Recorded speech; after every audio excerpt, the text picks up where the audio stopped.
నాగర్ కర్నూలు జిల్లా పాలమూరు రంగారెడ్డి ఎత్తిపోతల పథకం పనులను మాజీ మంత్రి నాగం జనార్దన్ రెడ్డి పరిశీలించారు. ఈ సందర్భంగా మంత్రి జూపల్లి కృష్ణారావు సీఎం రేవంత్ రెడ్డిపై మండిపడ్డారు. పాలమూరు రంగారెడ్డి ఎత్తిపోతల పథకం ప్రధాన కాలువ 3.5 కిలోమీటర్ల పనులు మిగిలిపోయాయన్నారు. ఆంధ్ర రాయలసీమలో పూర్తిగా నీటి వినియోగం చేసుకున్నారని, తెలంగాణ నాయకత్వం మాత్రం అందులో వైఫల్యమైందని ధ్వజమెత్తారు. మొత్తం 5,000 క్యూసెక్ల నీటిని డ్రా చేయాల్సి ఉందని నాగం జనార్దన్ రెడ్డి తెలిపారు.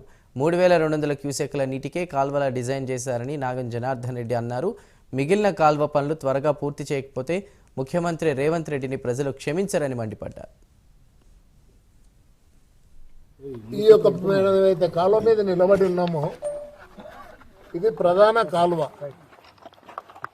ఇది అంజనగిరి రిజర్వాయర్ నుండి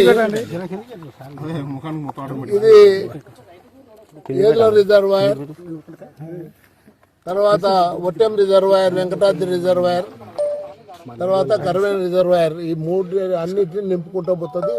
ఉద్దండాపూర్ కెళ్ళి కూడా ఈ నీటినే నింపాలి. దీనికోసం ఇక్కడ పెద్ద ఎత్తున కాలువలు చేపట్టినారు. దాదాపుగా ఇక్కడ నుండి ఉద్దండాపూర్ వరకు కాలువలు పూర్తయినాయి.